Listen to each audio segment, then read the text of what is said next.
Bonjour, le Bitcoin rebondit. À quoi faut-il s'attendre pour la suite? C'est ce que nous allons voir dans l'analyse du jour. Mais avant de commencer, n'oubliez pas de vous abonner, de mettre un petit pouce bleu et de laisser un commentaire. Alors aujourd'hui, ce sera une vidéo, je pense, plus rapide qu'habituellement, tout simplement parce qu'il est assez tard, je suis rentré il n'y a pas longtemps, j'ai même pas eu le temps de préparer vraiment la vidéo, donc ce sera un peu de l'improvisation. Donc je pense qu'elle durera un peu moins longtemps que d'habitude. Donc, sans plus attendre, on va se diriger vers la cryptomap.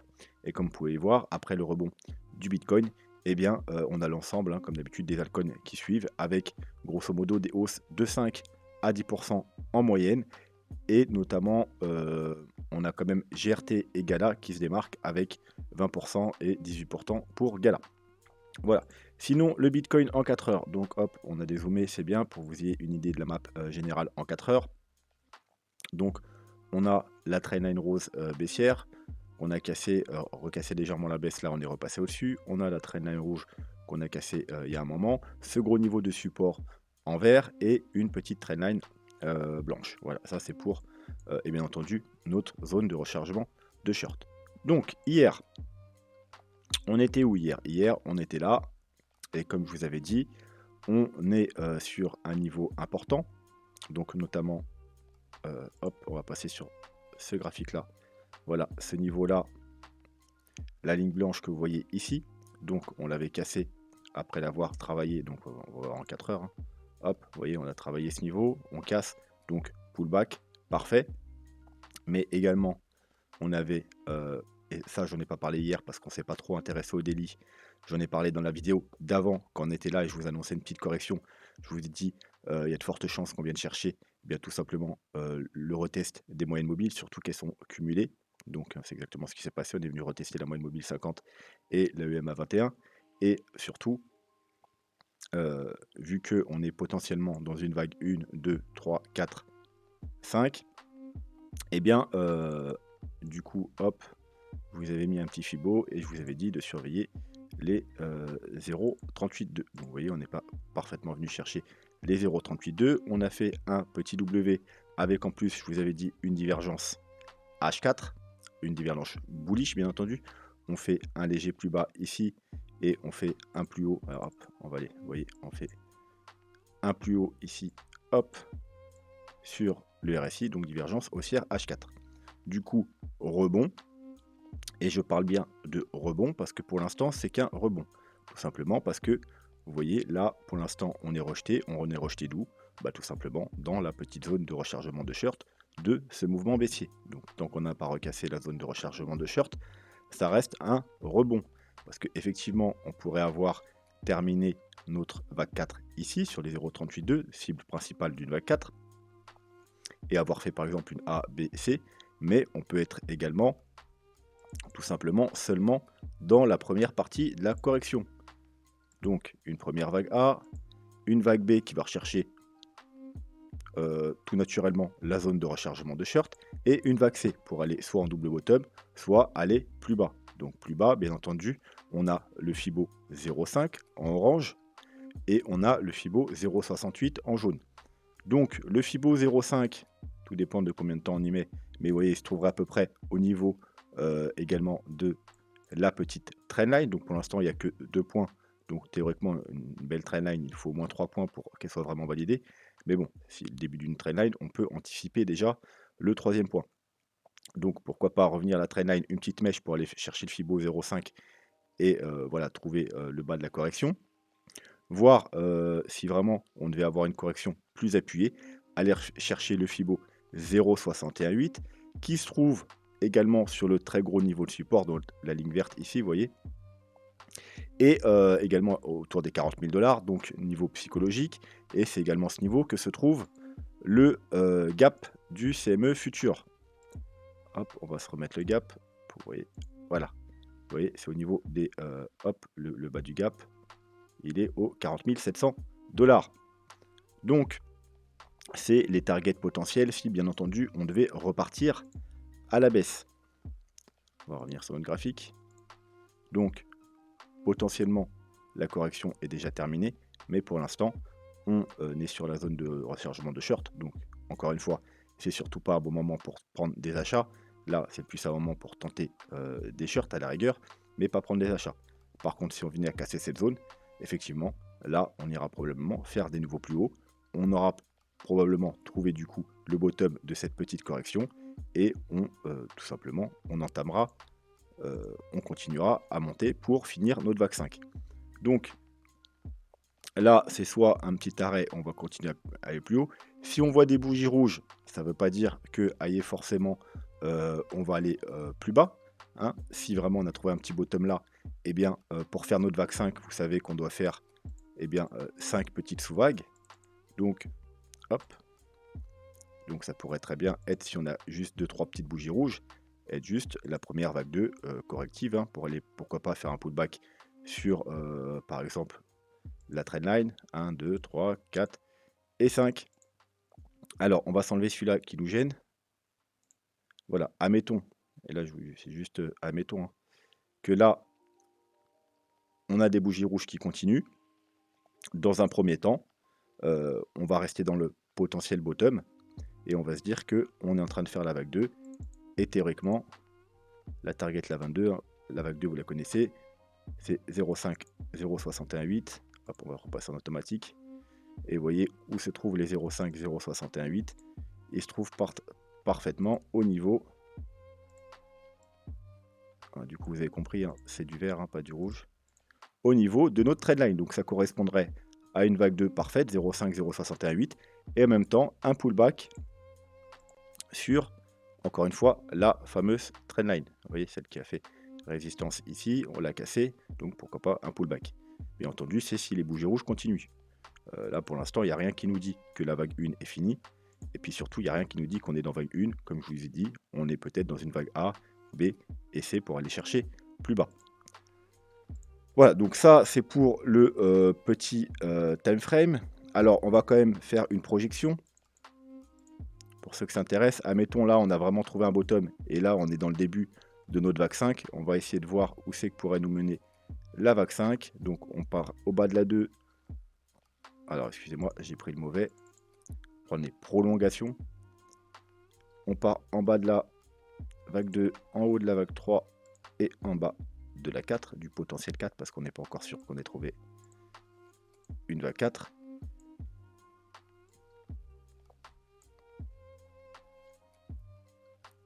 Alors, je vais juste vérifier quelque chose. Hop, parce qu'en ce moment, je travaille beaucoup avec les Fibo. Voilà. Donc, les targets, la première target 0,618 au 47 000 $, puis les 1 au 51 000 $. Donc, d'ailleurs, c'est un niveau très important. Donc, ça va être sûrement la target principale de la vague 5. Donc, vous savez qu'à ce niveau-là, il y aura sûrement du rejet. Mais au cas où, hein, on a également les 1,236 au 53 000 $ et les 1,618 au 50, presque 57 000 $, juste au-dessus de bas de la zone de rechargement de short. Donc d'ailleurs, ça m'en fait pas une target privilégiée parce que ça nous ferait quand même une immense vague 5 et en plus, on casserait la zone de rechargement de short, zone sur laquelle il y aura très probablement un rejet si on y arrive. Voilà, donc moi, ma target principale, ce serait plus les 1 autour des 51 000 $ pour la vague 5. Si bien entendu on a une vague 5. Parce que n'oublions pas que pour l'instant, on a 3 vagues. Donc effectivement, ça pourrait être les 3 premières vagues d'une 1, 2, 3, 4, 5 impulsive. Mais vous savez que 3 vagues, c'est un mouvement correctif. Donc là, on pourrait très bien être 1, 2, 3, hop, correction finie et repartir à la baisse. Faut garder quand même ça en tête. Bref, maintenant on va s'intéresser, alors pas tout de suite à ce graphique, on va juste jeter un œil à notre graphique simple. Donc rappelez-vous, hier je vous avais dit, attention, pour l'instant on est sur un rejet du bas, alors je vous montre, hein, je dézoome, de notre canal. Et ce qu'il nous faut cette semaine, c'est arriver à clôturer bien entendu au-dessus du bas du canal pour avoir comme objectif, dans un premier temps, la médiane, encore une fois, aux 51 000 $.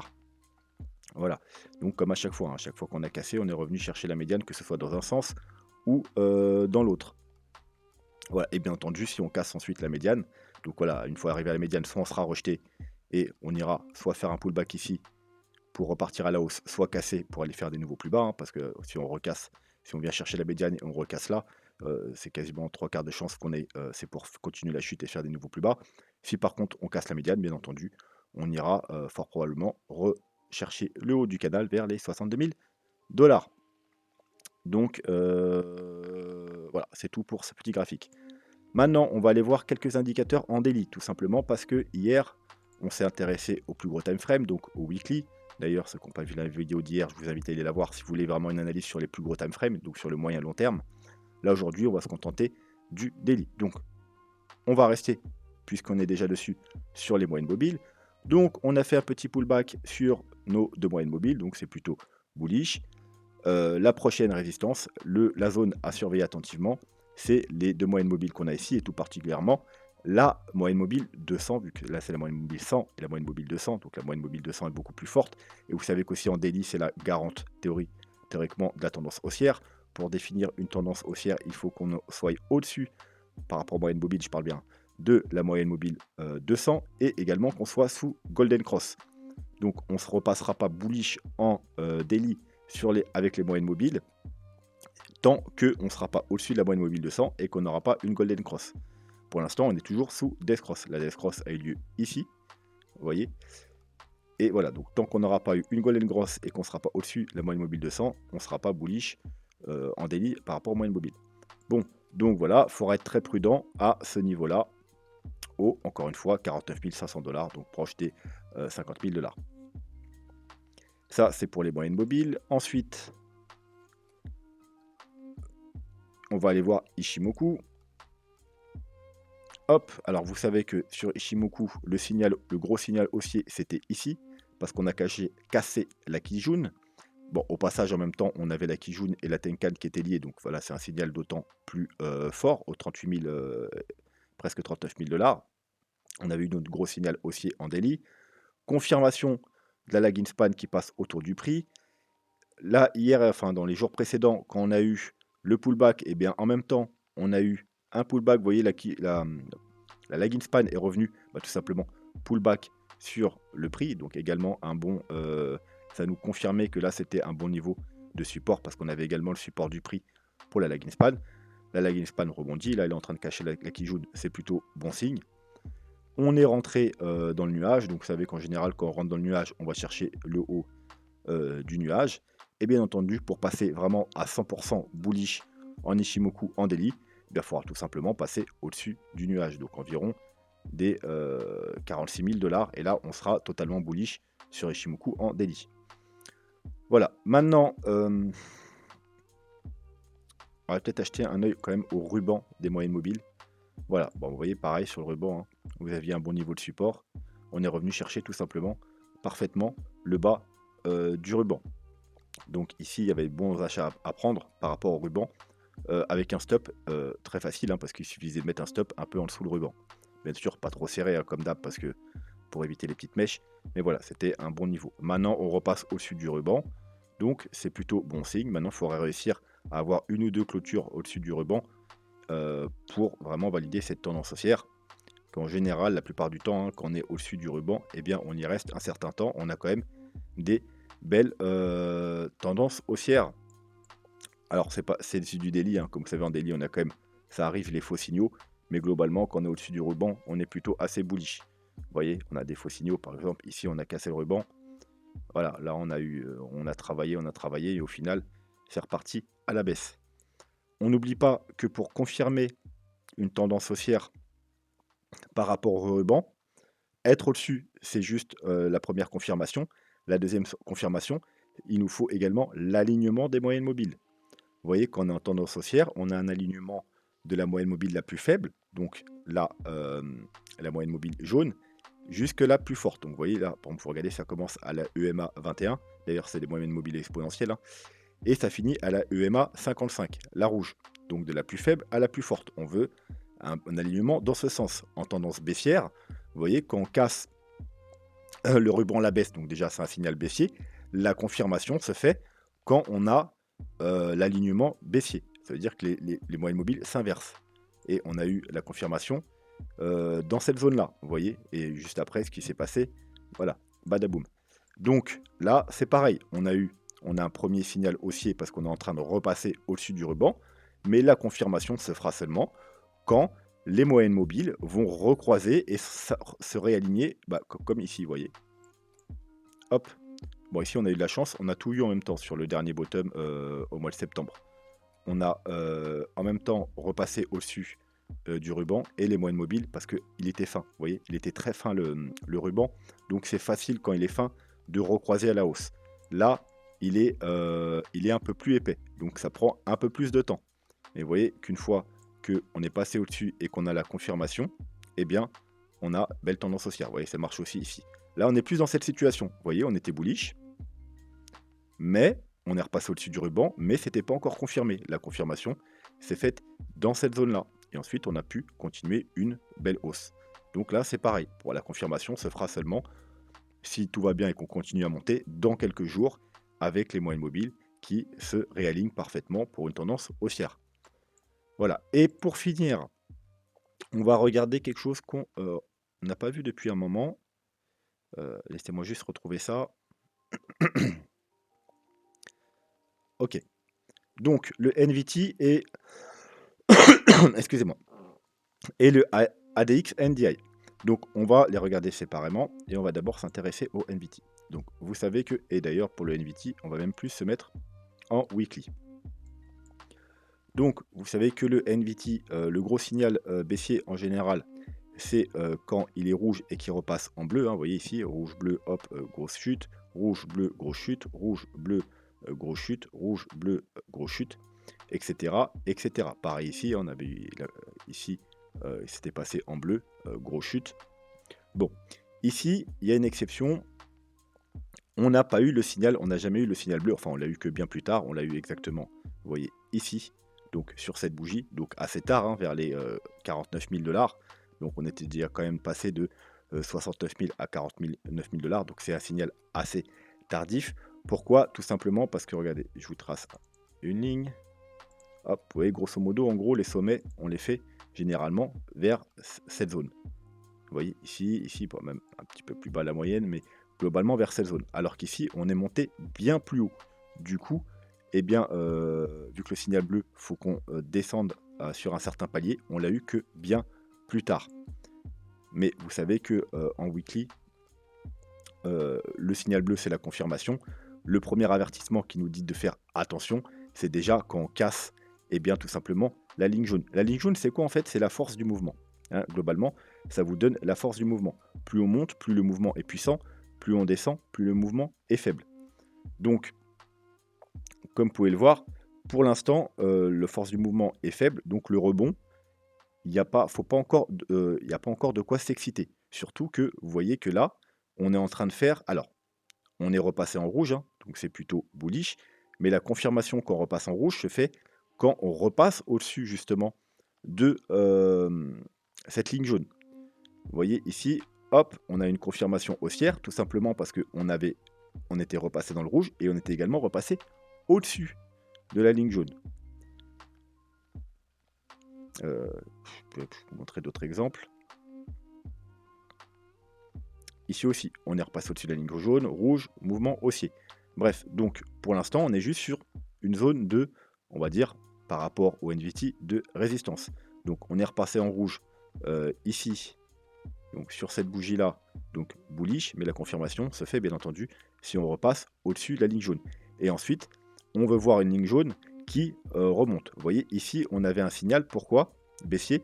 Parce que le mouvement, donc on a un mouvement haussier, on a la force du mouvement qui prend de la force, donc ça c'est ce qu'on veut voir sur un mouvement haussier.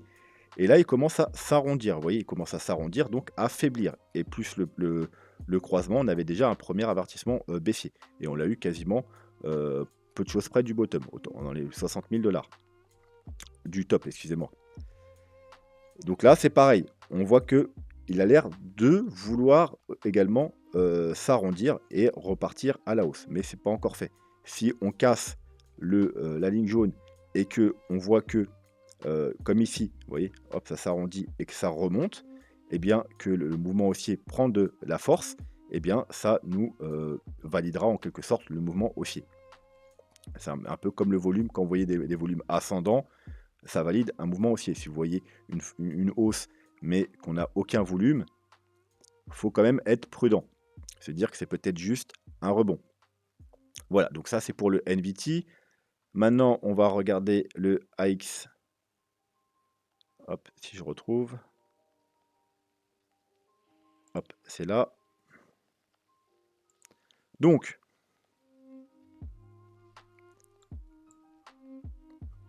ça marche un peu pareil que le NVT.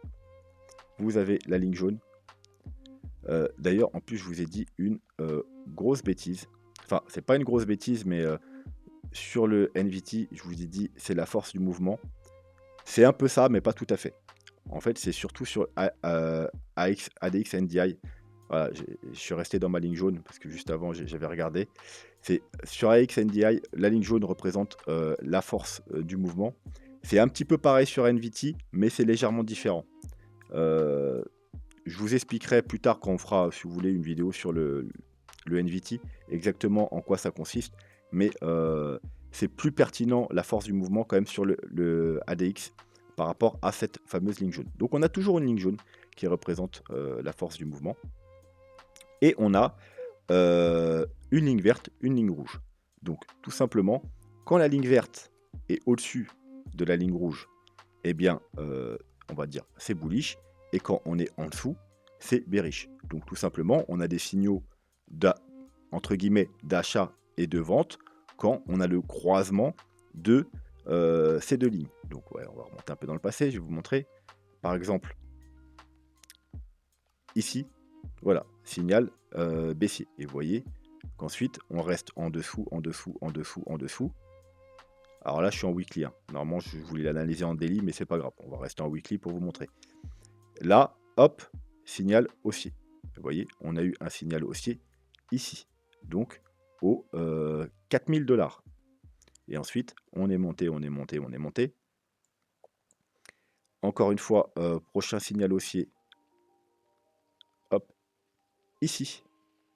Donc, aux 9000 $.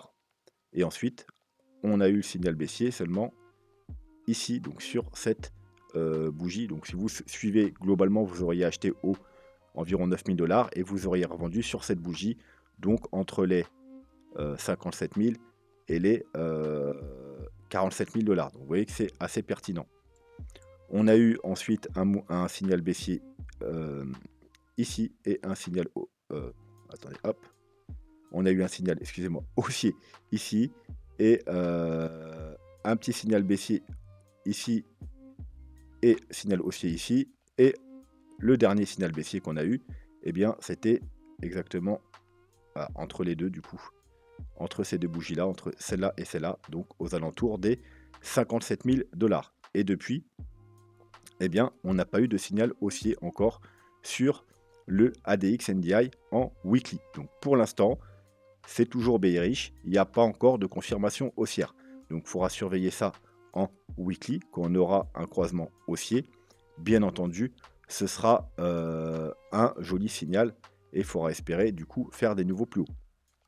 Et bien entendu, on veut également que, comme à chaque mouvement haussier, eh bien, le mouvement prenne de la force. Vous voyez? Parce que là, pour l'instant, il est toujours, hop, on va même zoomer, hein, vous voyez, il est toujours plutôt descendant. Donc ça manque un peu de force.